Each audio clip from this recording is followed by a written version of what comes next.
Assalamualaikum warahmatullahi wabarakatuh. Perkenalkan, nama saya Yusnandi SAP, instansi Satuan Polisi Pamung Praja, Kabupaten Barito Selatan, Provinsi Kalimantan Tengah. NIP 1975 0802 2007 01 1014. Jabatan Pol PP Ahli Pertama. Kali ini saya akan mempersembahkan sebuah video portofolio dinamis untuk keperluan melengkapi persyaratan ujian kompetensi kenaikan jabatan dari Pol PP Ahli Pertama ke Pol PP Ahli Muda. Selamat menyaksikan.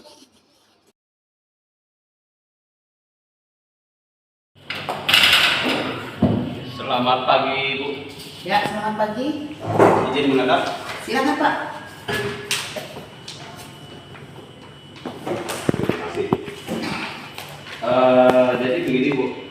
Saya ingin melaporkan hasil dari analisa aspek dari sanksi perda tentang kawasan tanpa rokok yang Ibu tugaskan kemarin kepada saya beserta rekan-rekan. Ya. Jadi dalam hasil dari analisa saya bahwa sanksi dari perda ini dirasakan kurang begitu memberikan efek jera kepada para pelanggar. Selain itu juga instansi-instansi di daerah kita sepertinya belum memberikan ruang khusus kepada para perokok, atau istilahnya memberikan tempat khusus bagi para perokok untuk merokok, sehingga mereka tetap melakukan kegiatan merokoknya di sembarang tempat. Nah, jadi saya rasa ini, Bu, hasilnya mudah-mudahan ini bisa menjadi bahan untuk kita selanjutnya. Ya, Pak. Terima kasih, Pak, untuk tugas yang sudah diberikan. Nanti kita akan sampaikan kepada pimpinan. Siap. Supaya ini bisa jadi bahan rekomendasi. Siap. Untuk bisa merevisi perda kita, sehingga perda kita ke depan lebih bisa dilaksanakan dengan baik. Siap. Ya, terima kasih, Pak. Oke, Bu. Terima kasih. Ya, selamat bekerja, Pak. Semoga sukses. Selamat pagi, Bu. Selamat pagi. Ada yang bisa saya bantu? Begini, Bu. Ini saya ingin menyampaikan hasil dari kita menyusun rencana program untuk kegiatan kita JM Pol PP selama 6 bulan ke depan. Dan ini sudah kita rembukan juga bersama teman-teman JF yang lain, dan mereka sepertinya setuju dengan kegiatan ini. Nah, jadi ini saya ajukan untuk jadi bahan kerja kita yang akan datang. Nah, silakan, Bu, dikoreksi. Ada yang perlu kita tambahkan atau Ini yang rencana yang sudah disetujui dengan teman-teman, Pak. betul?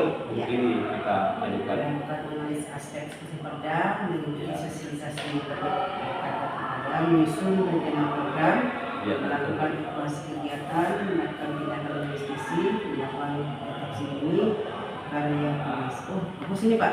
Iya, iya. Oke. Terima kasih, Bu. Ya, baik.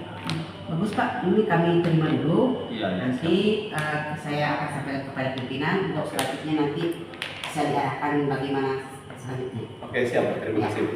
Itu aja, Pak. Iya, saya kira itu aja, Bu. Terima kasih, Bu. Selamat pagi, rekan-rekan semua. Pagi. Kali ini kita akan melakukan evaluasi kegiatan penegakan perda yang kita lakukan beberapa saat yang lalu. Nah, di dalam penegakan evaluasi penegakan perda kita ditemukan beberapa kendala. Di antaranya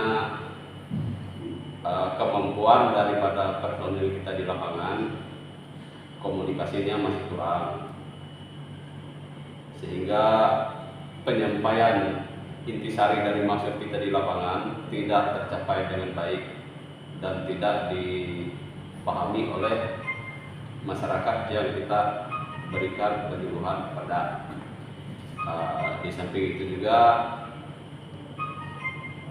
sarana dan prasarana kita agaknya kurang memadai. Nah, jadi ini adalah salah satu kekurangan dari penegakan perda kita, sehingga perda kita kurang berhasil di lapangan.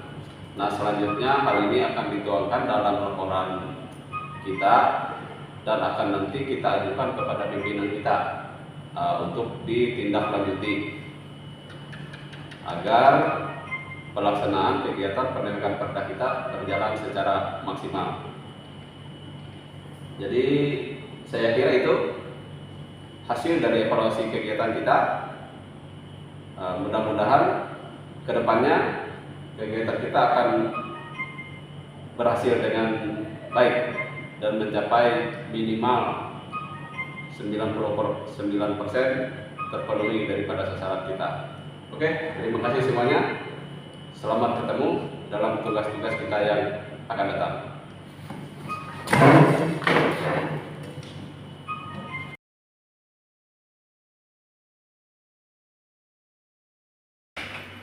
Selamat siang, Pak Kades. Silakan masuk, silakan. Izin mengendas. Silakan. Oh ya, terima kasih. Silakan, Kades. Apa Pak? Kabar baik, Pak. Jadi begini, Pak. Ya. Maksud kedatangan saya ke sini adalah saya diutus oleh pimpinan untuk mencari tahu data mengenai kebakaran lahan di desa Bapak dan juga kemungkinan nanti cara untuk mengatasinya, Pak.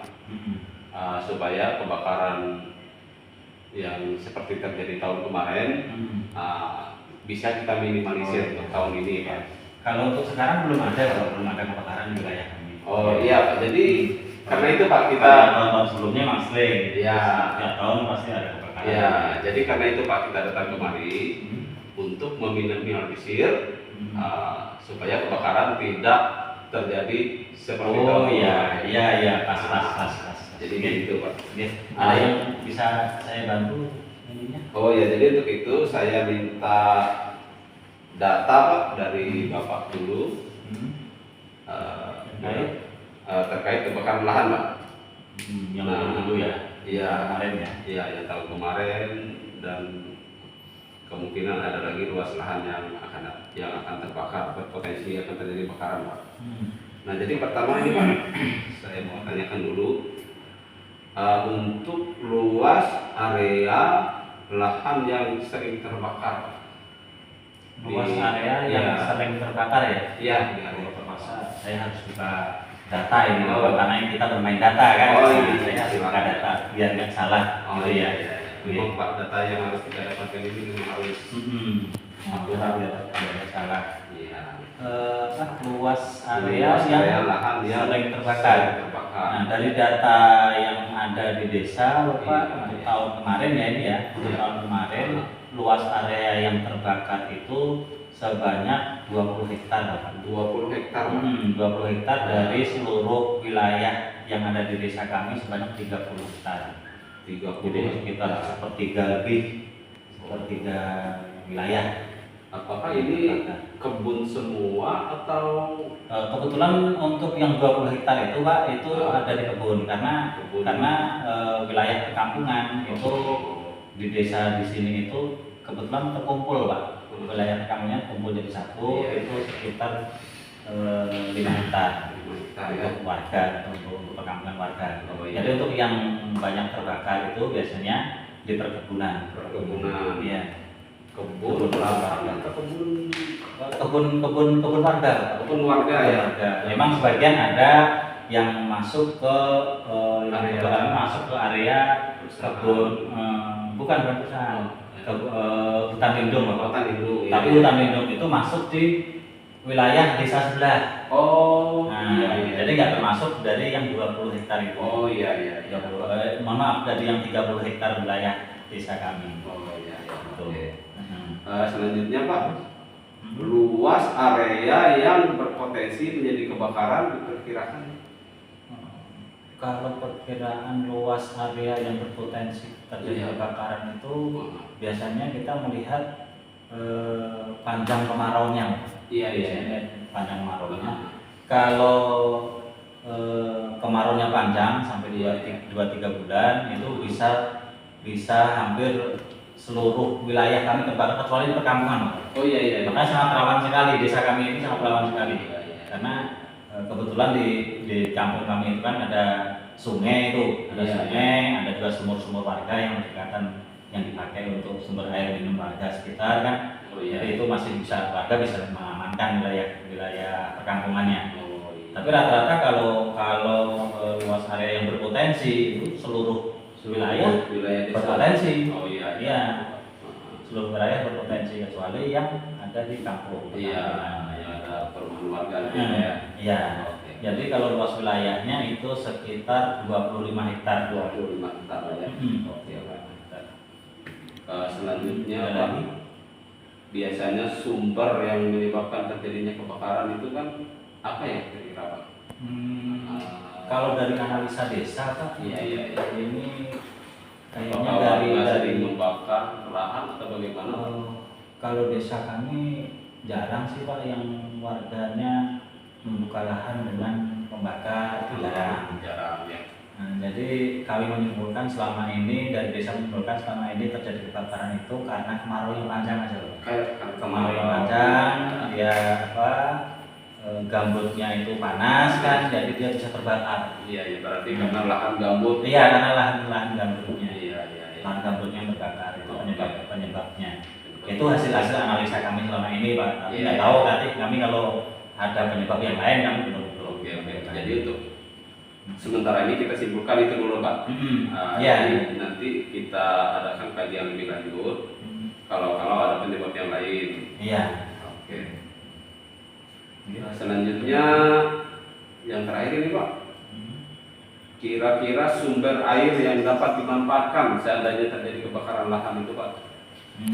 Itu yang saya paling mudah diakses lah. Ya, yang saya sampaikan tadi Pak. Itu kan di desa kami itu ada sebuah sungai itu. Tapi sungai itu pun kalau kemarau dia bisa kering. Ya. Kecuali kalau sumber air yang dipunyai warga itu. Kan ada sumur bor itu punya warga itu kan masing-masing rata-rata tiap rumah ada punya sumur bor itu. Nah, itu bisa dimanfaatkan itu. Oke, berarti sumur warga. Iya, sumur warga. Oke. Sumur warga. Ada lagi Pak ini Pak yang selain ini? Kalau sumber air untuk kayaknya kalau masuk musim kemarau itu memang habis semua Pak. Habis semua ya. Danau-danau yang terdekat tidak? Danau terdekat nggak ada danau yang bisa menampung air ketika air kemarau Pak ya. Iya. Ketika kemarau memang nggak ada. Ya kami mengandalkan untuk dari warga itu, dari sumur warga itu aja. Iya. Nah kami terima kasih sekali kalau ada deteksi dulu dari Satpol PP kan. Iya. Jadi mudah-mudahan nanti untuk tahun ini tidak terjadi lah kebakaran. Mudah-mudahan Pak itu kita coba minimalisir supaya tidak terjadi kebakaran lagi. Iya. Dengan adanya data-data seperti ini Pak. Dengan adanya data-data seperti ini kita bisa mengetahui seberapa besar potensi kebakaran dan bagaimana cara kita nanti menanggulanginya Pak. Iya. Jadi mudah-mudahan nggak terjadi. Mudah-mudahan itu yang kita harapkan Pak. Iya. Ada lagi Pak? Saya kira cukup Pak. Oh cukup ya. Iya. Saya izin pamit dulu. Oh ya. Soalnya saya mau ke desa sebelah. Data juga Pak. Oh iya. Kita mau mengumpulkan data sebanyak-banyaknya Pak. Oh iya. Agar nanti bisa diajukan ke Pak Bupati untuk dijadikan kebijakan daerah bagaimana cara mengatasi kebakaran lahan ini Pak. Yang sudah menjadi bencana nasional kita tahunan Pak. Iya betul sekali. Oke Pak, saya kira mudah-mudahan nggak terjadi kebakaran. Kalau pun terjadi mudah-mudahan bisa segera diantisipasi. Amin Pak. Mudah-mudahan Pak. Oke. Terima kasih Pak ya. Ya sama-sama Pak. Berkunjung lagi. Oke. Lain waktu.